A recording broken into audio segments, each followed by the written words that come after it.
Okay, hi everybody. We're here at Positively Driven one more time, doing our thing. This is Jovina and I'm here with Mr. Dan Tree, and we're at the cake shop. And before we go into our interview like how we normally do, first we're going to be having a demo. She's going to show me how to ice the cake. So today we've got red velvet cupcakes with us, and we've got some cream cheese frosting. Cream cheese. Yes, and we just placed it in a pastry bag, and I've got a number 1A tip here, so it's a round tip. 1A tip? Yes. Okay. Tips have numbers, so you can know what the style is, the design. And what I do is I just make a swirl. So it's so it's very basic. You start in the middle, you squeeze, you go around, you stop, and you flick up. And that's it. Okay, alright. So, okay, we're going to be making, I'm going to be doing a try of trying to squeeze and go around and then stop. That's the basic breakdown. Okay, just when you I believe I can control. okay, when you hold the pastry bag, you're gonna apply the pressure at the back using your right hand. Your right hand is so just hold it, and you use this one to guide. Use your left hand. All right. It's gonna the icing is soft, so just hold it up.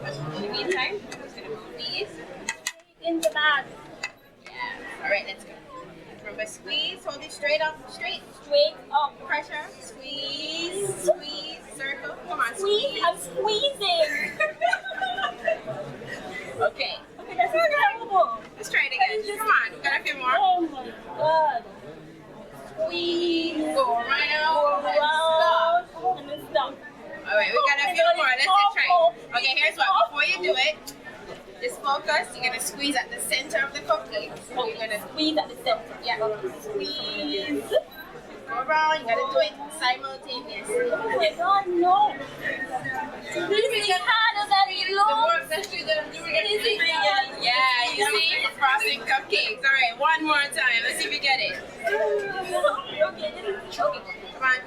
Focus. Around. Wow. Okay, we got it better. All right. I got one. You can put this on the side. Can you circle there? Can I sprinkle? Oh my goodness, yes. This is terrible. There we go. Okay, that looks pretty, doesn't it? No, Yes. no. All right, so your job's not finished yet. No, you have. There is more to the job. Okay. So we've got a lovely little box right here. Yes. Serious black box. You have to put your cupcakes in the box and then seal it. It does not look uniform at all. We have 3 chocolate and 1 sprinkle. That's okay. They'll taste oh so delicious. And you can put your sticker on it. There you go. At the cake shop.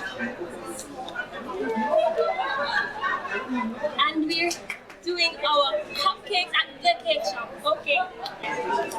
So now that we have had that demo on my hat, trust me, I really want to. I tried. The most important thing is that I tried, right? It wasn't that bad. Come on. Give yourself some props. It was good. Okay, clap for me, clap for me. Okay, so we're going to be interviewing Mrs. Danny to find out a little bit about her business. How did you know for baking? Well, I have to say I love to eat, and I'm always into baking. Yes, I love to eat, I have to find a way to bake them. And I couldn't really find things that I wanted to eat readily in the stores here, so I just started baking them myself. That's true. Like in the stores, you have stuff. It's not really up to the quality that you're expecting. So sometimes you really have to go and make your own stuff. Yeah. Yeah. So that's how we began. Yeah. Okay. Well, that's one of the last things that pushed me, but there were other factors as well. But that's one of the major ones. Okay. I see something, it looks really good, but when I buy it and I taste it, it's not that. So you made your own. Yes. Okay. So what does the cake shop offer in general? What other Well, we do cakes. We do cheesecakes, fruit cakes, vanilla, chocolate, all sorts of different cakes. I also do pastries. I do chocolate tarts. I do some puff pastries, which is French pastries. Not a lot, but I do a few. And usually if persons ask me about something that I don't do, I will let them know if I'll make it. Oh, and you do muffins. Yes. What's the difference? I have tried to figure it out on my own. I can't figure it out. What's the difference between a cupcake And a muffin. and a muffins? Well, Yeah, really. The difference are just muffins. for me, no, it's not the size because you can have a jumbo cupcake. For me, it's the texture. I know when I first tried baking, I remember took it out of the oven, half was on the side, it's just like half was flat and over the other side was like pop up. Really interesting.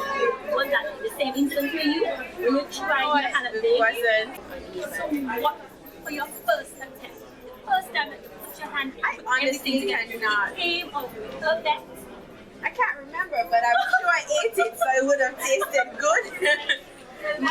Mind you, I do have times when I bake stuff and it doesn't come out good and I have to trash it or I give it to the dog or, you know, one of my friends would come and try it and tell me if it really tasted good or bad and what's wrong with it and how I can improve it. Okay, so did you go per se to a school to begin this baking, or is it just a talent of yours? You just started good at it, tested, tried? Well, I'm not formally trained. I've never been to culinary school, and everything that I know, I'm self-taught. So whatever I learned growing up, and then I add to that by reading. So I buy a lot of books, culinary books. I do a lot of research. A lot of blogs are helpful. Culinary blogs Can are you give us some fabulous. books and some blogs that we might be able to Okay, first off for books, well I won't give you names because there's so many books out there, but one name I can give you is the Lambeth method. Lambeth. It's a method of frosting cakes. It's very British and it's very elegant. And this method was pioneered by a man named Lambeth, and it's called the Lambeth method.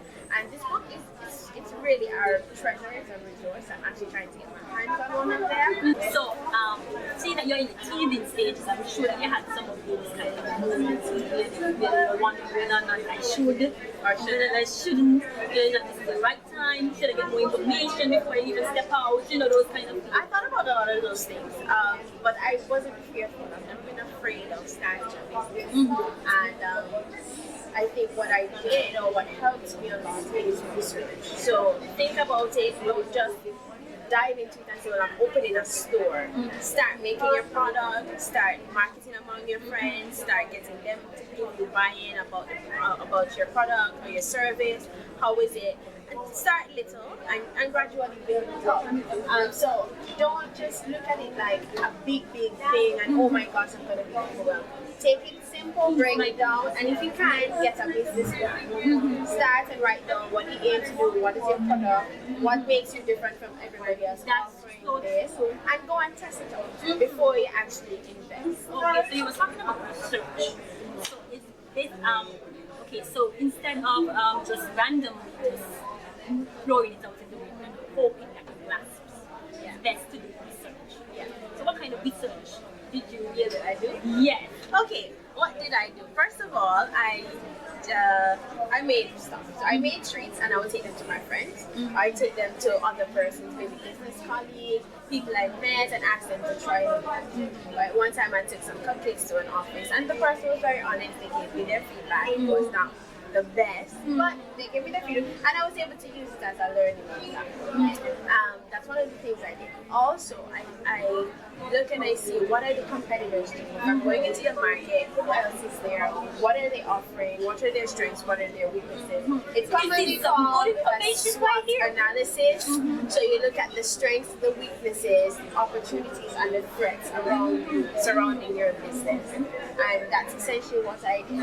Okay, so I did an interview with a young lady, a financial advisor, who was actually pinpointing some really in the same thing that you're speaking about right now. She was really going in depth and giving us to understand why it is so important to do the market research and all of that, and the strengths and weaknesses, and what is really also in the market and how you can tweak it to make your business more unique. Right. Yes, okay.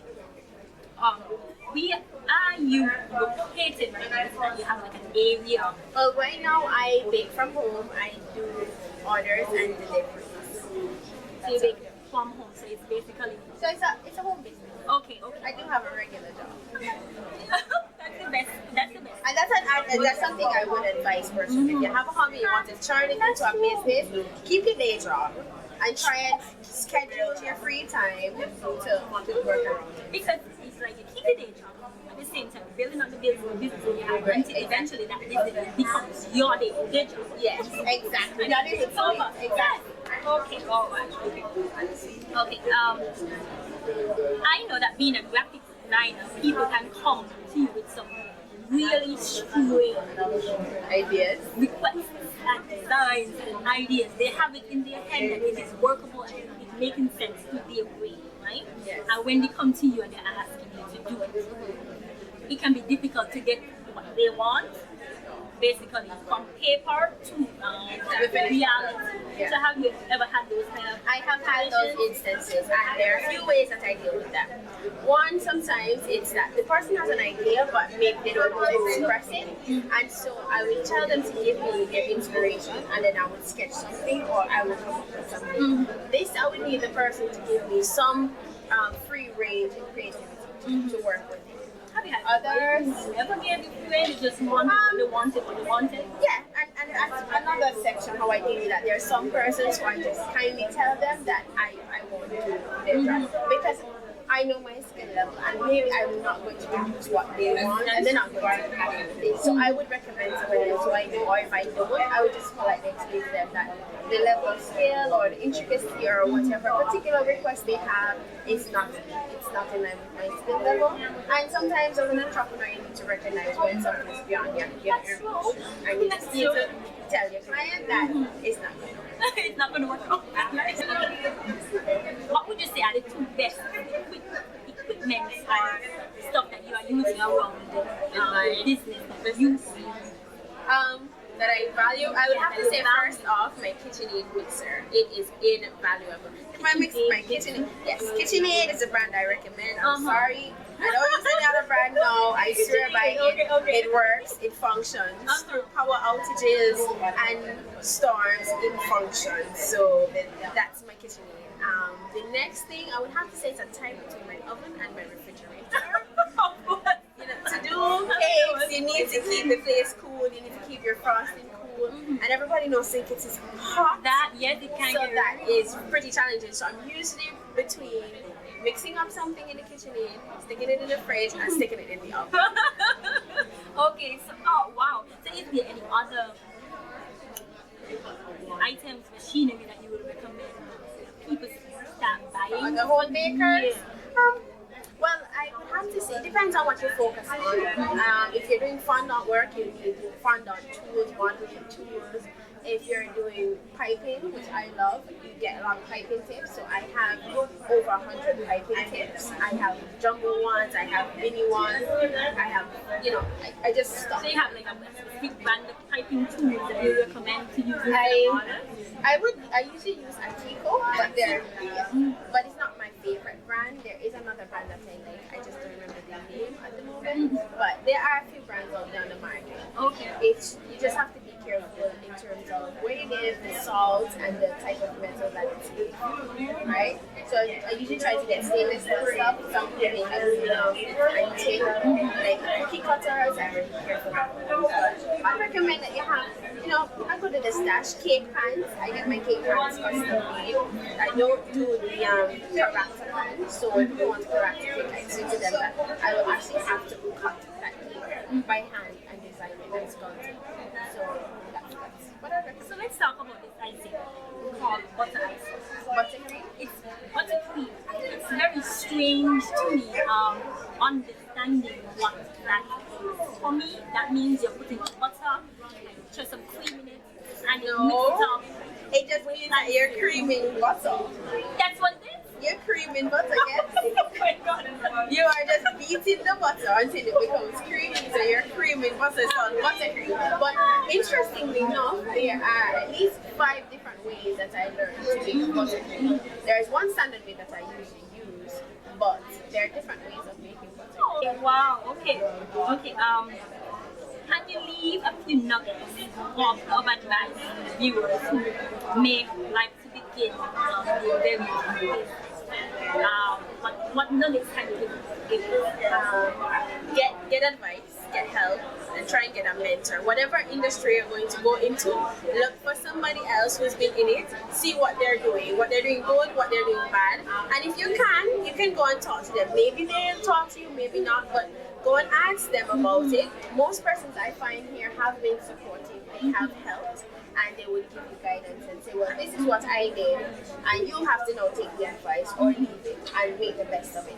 I would also advise that they get a financial advisor. You don't have to hire anyone. You can just go to the bank as if you're opening an account and sit down and talk to one of the officers.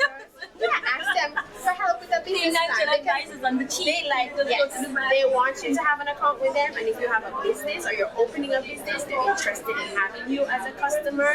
So they will help you with a business plan, because if your business survives and is successful, then their business is successful because they're doing business. But the thing is, it just comes down to you being sure about what you want, being positive, and finding the right person. Like I just mentioned, networking and connecting. When you're there, when you're on the go, when you meet people, you dialogue with them. For me, I don't just go looking for people, but I bump into people. Maybe they're going to a store and they're buying something similar to what I'm buying. I ask them, and they explain how they're using it. Next thing you know, for example, I went out to a meeting once, and I ran into somebody to find out that they do videography and photography. And then I get a call from you, and I'm here. So I don't know how all of this goes, and I don't even know how you got to know who I was, but it's reaching out and calling somebody and asking a question. That is so true. So we are here with Miss Sylvanie Speed on the cake shop, and she just opened out a whole abundance of information for us. Gave us a lot of tips that we can use and carry on in our businesses or whatever our efforts are that we want to do, groups, pursuits, whatever we have in our mind that we can actually get it done. And I'm thanking you very, very, very much for doing it, for allowing us the opportunity to come on into the cake shop and seeing how to frost the cupcake. Wow, to frost the cupcake and hearing all about the ventures that you're on and so on and so forth. And thank you very much. And if you guys enjoyed this episode of Positively Driven, I am asking you to just subscribe, like, share, and come on over continually Positively Driven and learn all about staying positive, staying focused, and staying driven. Alright, enjoy the rest of the day.